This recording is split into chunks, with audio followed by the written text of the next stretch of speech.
Hi everyone, this is Michelle from Susan Spice and Everything Nice, coming to you with a video on how I make my Haitian seasoning we all love and know as Epis.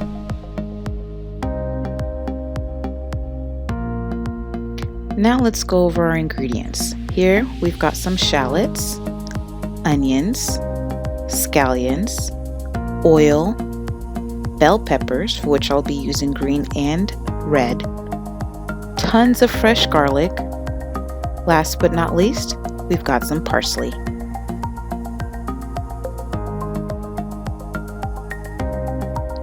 I'm cheating here and using garlic that's already been peeled, but hey, it's a lot less work for me. But all I'm doing is removing the hard end where the roots grow to keep my epis as smooth as possible.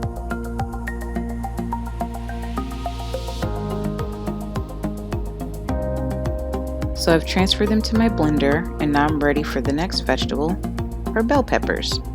You can use whatever color you want. Like I said before, I'll be using green and red in this particular one.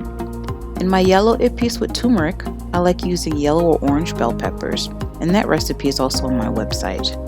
Anyway, be sure to remove the stems, seeds, and the fleshy part of the bell pepper and cut into chunks for your blender to handle.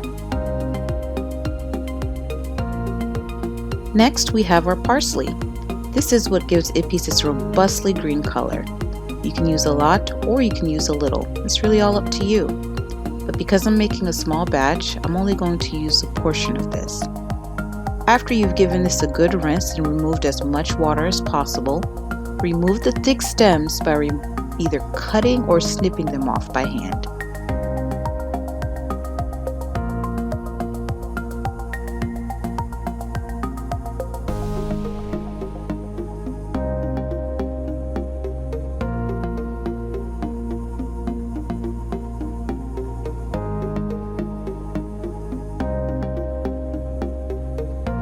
Now it's time to work on our scallions, which we also call green onions.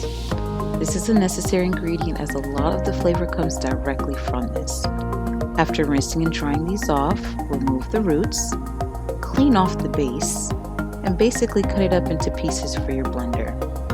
Now remember, you definitely want to try and avoid as much excess water as possible inside of your epis.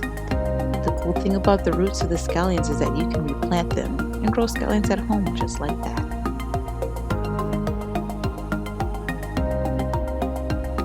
I remember my mom used to plant the roots out in front of the old house we used to live in. Whenever she would be cooking, she would send us out there to grab some for her. Fresh herbs on the daily. As a little kid, I thought it was super cool how it kept growing back every time we kept chopping them off. They kind of grew like weeds or something.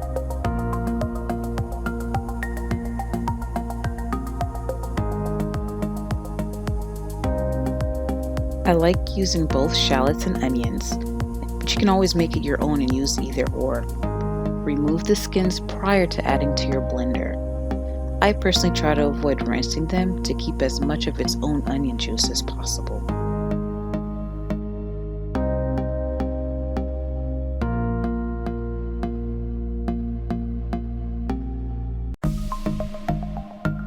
Now when it comes to blending the ingredients together, do not use water. Use any oil of your choice such as olive, canola, or vegetable oil. I'm using extra virgin olive oil this time around, as on my website I used vegetable oil. You can always change things around a bit.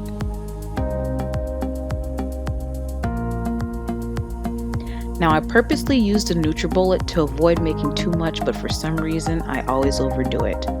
Yeah, I probably overpacked my blender, but I knew once it started to blend, it would make more space for more ingredients.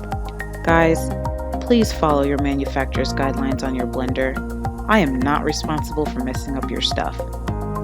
Anyway, I had to blend it down before I can add more ingredients. But if you're using a full-size blender, you most likely won't have to continue adding stuff unless you're making a huge batch. I think it's important to mention here that there are other ingredients such as spices that you can add if you're so inclined. On my website I did a batch with Maggi chicken bouillon cubes, but this time around I decided to omit them. You can add salt, pepper, grounded cloves aka jiwaf, or any other spices if you wish. If you're making epis specifically for meat, You can add lime juice or sour orange juice. Just be careful of the amount. Decrease the amount of oil to compensate for the amount of juice. What I really love about Epis is that you can truly make it your own. Another great idea is to freeze your Epis into ice cubes and use it as needed. When frozen, they definitely last longer. And there you have it, guys. Haitian seasoning Epis. This can last quite a bit of time in your refrigerator. However, I practically use it in everything, so it disappears quite fast. Please be sure to visit my website for more detailed information on this recipe, among many others. And again, thank you for watching, and I'll see you on the next video or recipe.